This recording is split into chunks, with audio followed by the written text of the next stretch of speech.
Hello student, मेरा नाम है राहुल सिंह और बूस्टर क्लासेज में एक बार फिर से आपका स्वागत है। तो यदि आप भी 9th, 10th, 11th या 12th के स्टूडेंट हैं और घर से ही ऑनलाइन तैयारी करना चाहते हैं तो इस चैनल को सब्सक्राइब करके बेल आइकन जरूर दबा दें। तो आज की इस वीडियो में हम लोग गॉस का प्रमेय का प्रयोग करके किसी गोली कोष के कारण उत्पन्न विद्युत क्षेत्र की तीव्रता ज्ञात करेंगे। तो चलिए बिना टाइम वेस्ट किए शुरू करते हैं।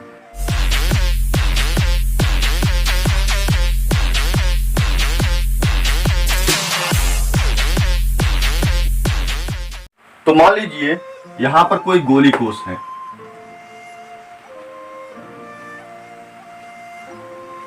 और यह एक समान रूप से आवेशित है और इस पर जो कुल आवेश है वह स्मॉल q के बराबर है।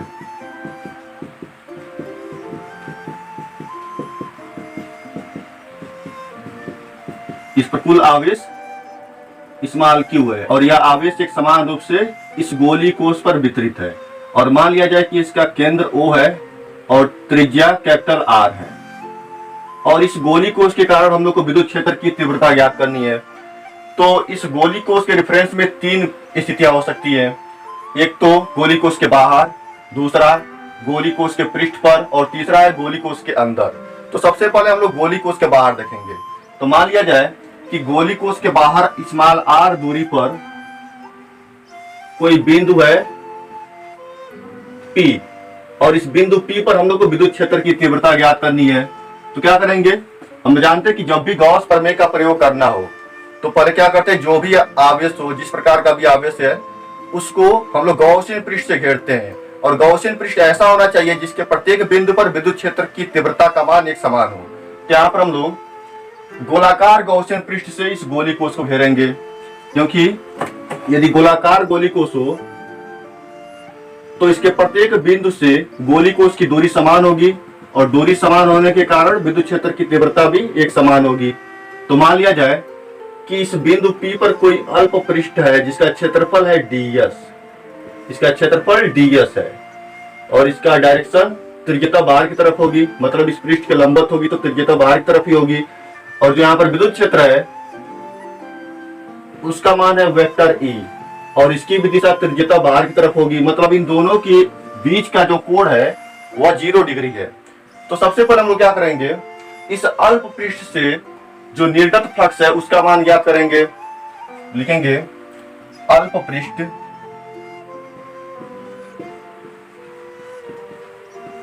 ds से निर्गत फ्लक्स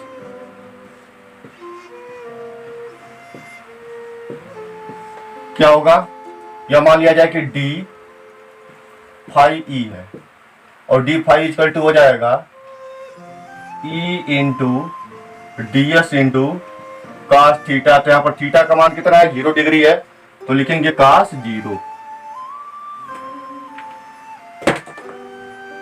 और हम जानते हैं कि cos 0 का मान होता है 1 और जब 1 से इसमें मल्टीप्लाई करेंगे तो ये हो जाएगा d phi e equal to E into ds।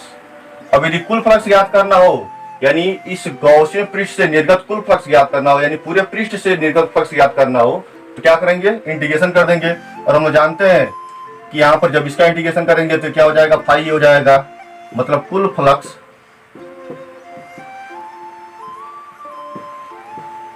Flux बराबर हो जाएगा, यानी फाई इक्वल टू हो जाएगा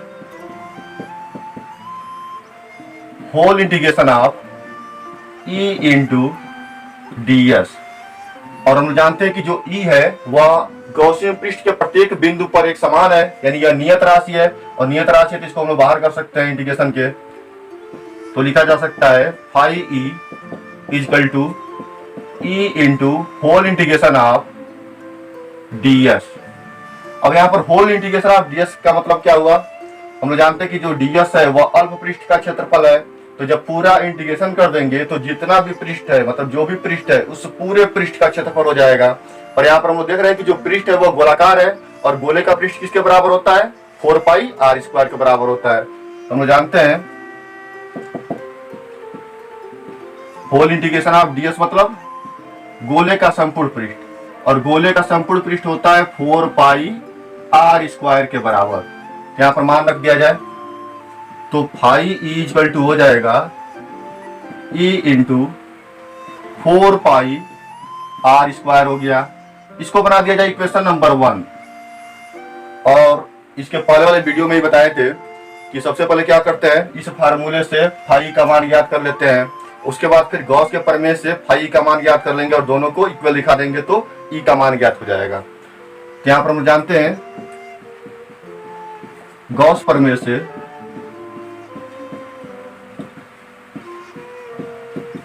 क्या होगा, जो कुल फ्लक्स होगा वह गॉसीय पृष्ठ के भीतर जितना आवेश है, मान लिया जाए कि यहाँ पर क्यू आवेश है, तो जो आवेश है उसके 1/ε0 गुना के बराबर होता है। इसको बना दिया जाए इक्वेशन नंबर 2।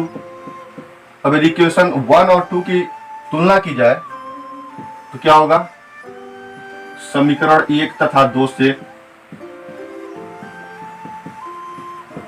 ये हो जाएगा। इसमें हम लोग देख रहे हैं कि लेफ्ट हैंड साइड दोनों के इक्वल है तो राइट हैंड साइड भी इक्वल होंगे, तो दोनों को इक्वल दिखाया जाए तो हो जाएगा E into 4 pi r square equal to q upon epsilon not.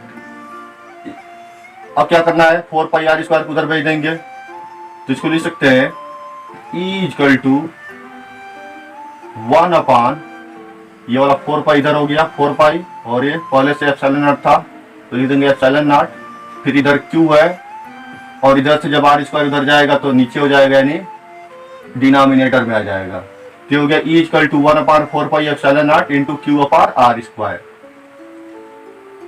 और हम लोग देख रहे हैं कि बिंदु आवेश के कारण जो विद्युत क्षेत्र की तीव्रता होती है वह उसी के बराबर है। मतलब जो गोली कोष होता है उसके बाहर विद्युत क्षेत्र की तीव्रता गोली कोष के केंद्र पर रखे गए बिंदु आवेश के कारण उत्पन्न विद्युत क्षेत्र की तीव्रता के बराबर ही होती है। क्लियर हो गया ये। अब इसको हम लोग सदिश रूप में भी लिख सकते हैं, और हम जानते हैं कि विद्युत क्षेत्र एक सदिश राशि है तो परिमाण हो गया इसका, और यदि दिशा ज्ञात करना हो तो दिशा हमेशा त्रिज्यता बाहर की तरफ होती है, तो सदिश रूप में इसको लिख सकते हैं। ये हो जाएगा vector E equal to 1/4 pi epsilon naught Q upon r square, और डायरेक्शन किधर होगा तो त्रिज्यता होगा तो यहाँ पर आर कैप से मल्टीप्लाई कर देंगे। क्लियर हो गया। इसको बना दिया जाए इक्वेशन 3। तो अब इसको नोट कर लीजिए। अब हम लोग देखेंगे दूसरी स्थिति में जो बिंदु P होगा वह गोली कोष के पृष्ठ पर स्थित होगा, और इस स्थिति में जो स्मॉल r होगा वह कैपिटल R के बराबर होगा। तो दूसरी स्थिति के लिए स्मॉल r क्या हो जाएगा, कैपिटल R के बराबर होगा। इसको रख दिया जाए समीकरण नंबर 3 में।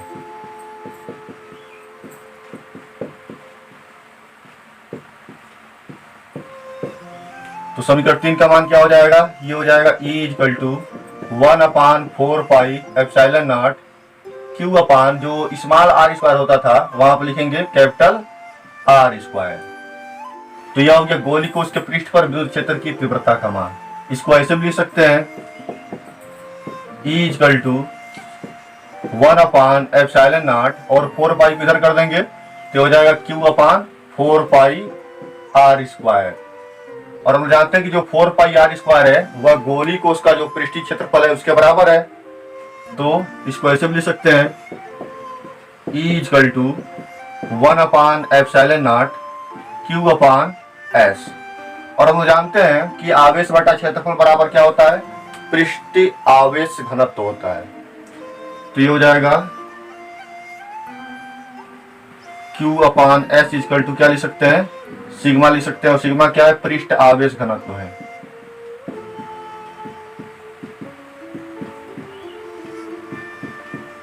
ये पृष्ठ आवेश घनत्व हो गया।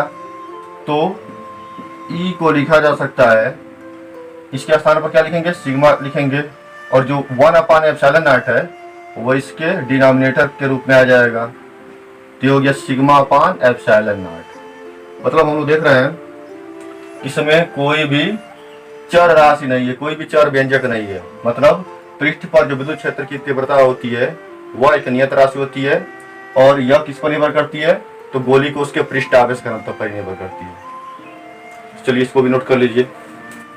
अब हम लोग को तीसरी स्थिति में विद्युत क्षेत्र की तीव्रता का मान ज्ञात करना है। तीसरी स्थिति क्या है, तो जब बिंदु P गोली कोष के भीतर हो और इस स्थिति में जो स्मॉल r का मान होगा वह कैपिटल R से छोटा होगा। तो मान लिया जाए कि बिंदु P गोली कोष के भीतर है और इसकी स्थिति यहाँ पर है, तो यहाँ पर भी क्या करना पड़ेगा, स्मॉल r त्रिज्या लेकर और O को केंद्र मानकर एक गोली गॉसियन पृष्ठ खींचेंगे। इस बार जो गॉसियन पृष्ठ है वह गोली कोष के भीतर है और मान लिया जाए कि यहाँ पर जो क्षेत्र अल्प पृष्ठ है उसका क्षेत्रफल ds के बराबर है।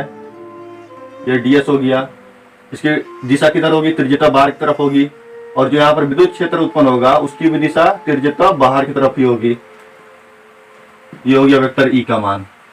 अब क्या करेंगे, जो अल्प क्षेत्रफल है, जो अल्प पृष्ठ ds है, उसके द्वारा उससे निर्गत विद्युत पक्ष का मान ज्ञात करना है। तो फिर से वैसे ही जैसे समीकरण 2 प्राप्त किए थे वैसे यहाँ पर भी लिखेंगे ds से निर्गत फ्लक्स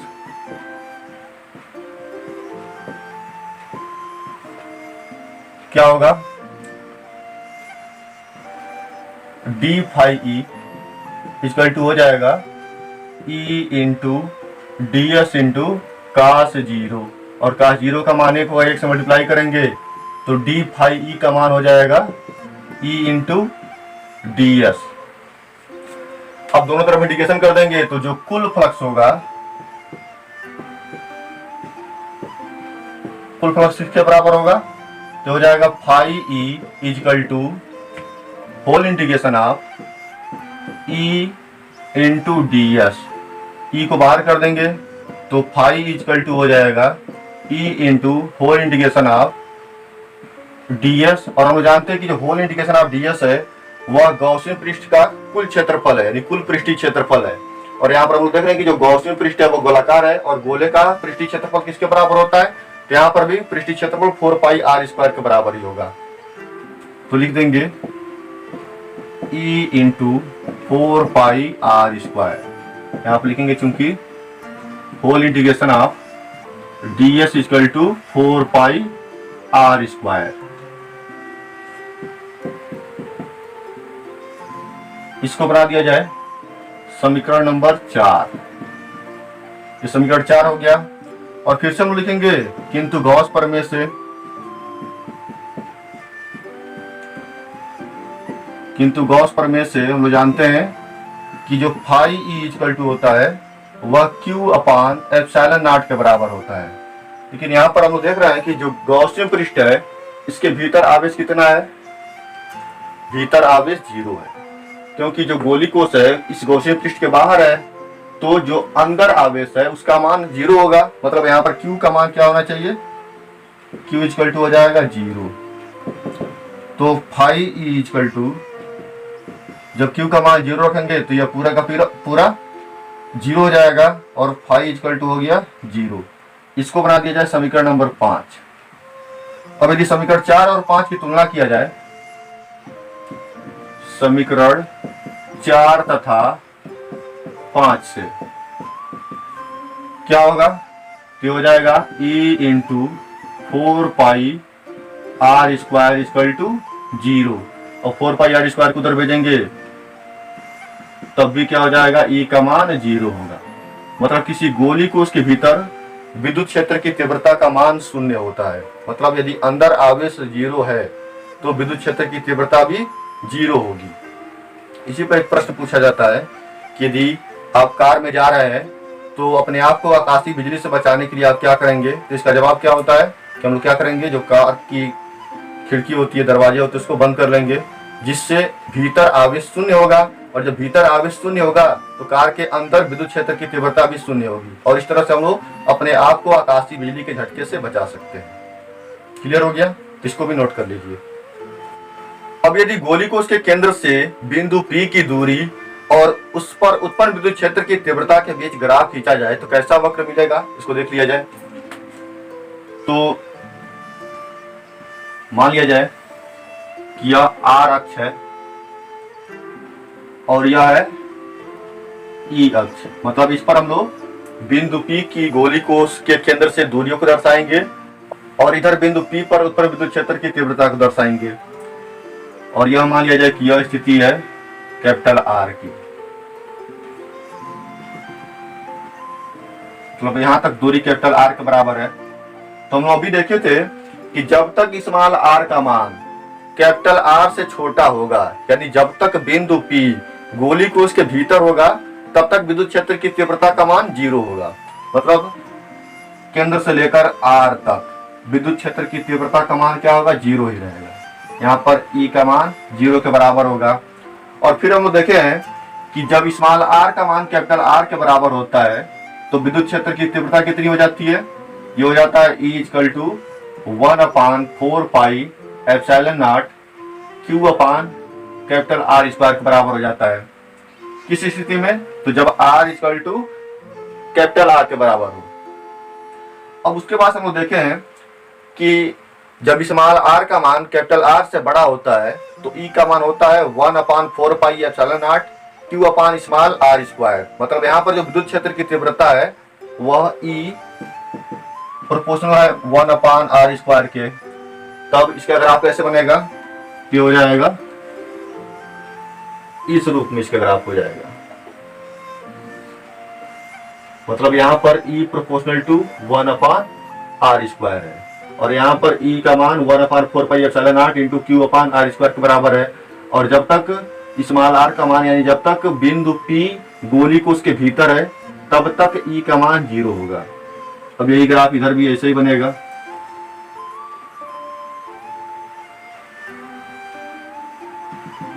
ये क्या है, स्मॉल r का मान यहाँ पर कैपिटल R के बराबर है, तो 0 से लेकर कैपिटल R तक E का मान 0 होगा। और फिर यहाँ पर जब स्मॉल r का मान कैपिटल R के बराबर होगा तो E = हो जाएगा 1/4 pi epsilon not Q upon capital R square. और इधर जो होगा वह E प्रोपोर्शनल टू हो जाएगा 1/r स्क्वायर। मतलब जब R का मान इनफाइनाइट होगा इधर, तब E का मान 0 होगा। यहाँ तक क्लियर हो गया, तो इसको भी नोट कर लीजिए। तो अभी तक हम लोग देखे हैं कि गोली कोश के कारण उत्पन्न विद्युत क्षेत्र की तीव्रता विभिन्न स्थितियों में क्या होते हैं। लेकिन अगर किसी गोली चालक के कारण उत्पन्न विद्युत क्षेत्र की तीव्रता याद करनी हो तो उसका भी डेरिवेशन सेम होगा, क्योंकि जब हम लोग गोली चालक को किसी भी चालक को आवेशित करते हैं तो उसका जो कुल आवेश होता है वो पृष्ठ पर आ जाता है। तो यहाँ पर यदि हम लोग गोली चालक को आवेशित करेंगे तो जितने भी आवेश होंगे वो सब गोली चालक के पृष्ठ पर आ जाएंगे। और जब ये पृष्ठ पर आ जाएंगे तो यह भी एक गोली कोश के भांति ही व्यवहार करने लगेगा। मतलब ये जो गोली चालक है उसको आवेशित करेंगे तो यह एक गोली कोश बन जाएगा। और गोली कोश के कारण जितने भी स्थितियों में हम लोग विद्युत क्षेत्र की तीव्रता ज्ञात किए थे वही विद्युत क्षेत्र की तीव्रता इसमें भी प्राप्त होगा। मतलब यदि R का मान स्मॉल r जब कैपिटल R से बड़ा होगा तो E = हो जाएगा 1/4 pi epsilon not Q upon R square. और जब स्मॉल r का मान कैपिटल R के बराबर होगा यानी जब बिंदु P गोली चालक के पृष्ठ पर स्थित होगा तब E का मान क्या हो जाएगा, तब हो जाएगा यह 1/4 pi epsilon not Q upon capital R square. और जब स्मॉल r का मान कैपिटल R से छोटा होगा यानी जब बिंदु P गोली कोश के भीतर होगा तब यहाँ पर भी E का मान 0 ही होगा। मतलब यहाँ पर भी जितने भी फार्मूले हम लोग गोली कोश के लिए डेराइव किए थे वो सारे फार्मूले सेम होंगे, क्योंकि किसी भी चालक को आवेशित करने पर उसके सारे आवेश पृष्ठ पर आ जाते हैं। और जब यहाँ पर आवेश पृष्ठ पर आएंगे तो यह पूरा जो गोला है वह एक गोली कोश की भांति ही व्यवहार करेगा। क्लियर हो गया, तो इसको भी नोट कर लीजिए। तो आज के लिए बस इतना ही। यदि वीडियो पसंद आई हो तो लाइक करें, कमेंट करें और शेयर करना ना भूलें। और यदि हर वीडियो पर होमवर्क लेना चाहते हैं तो नीचे व्हाट्सएप ग्रुप का लिंक दिया गया है कमेंट बॉक्स में, वहां से ग्रुप को ज्वाइन करके हर वीडियो पर होमवर्क ले सकते हैं।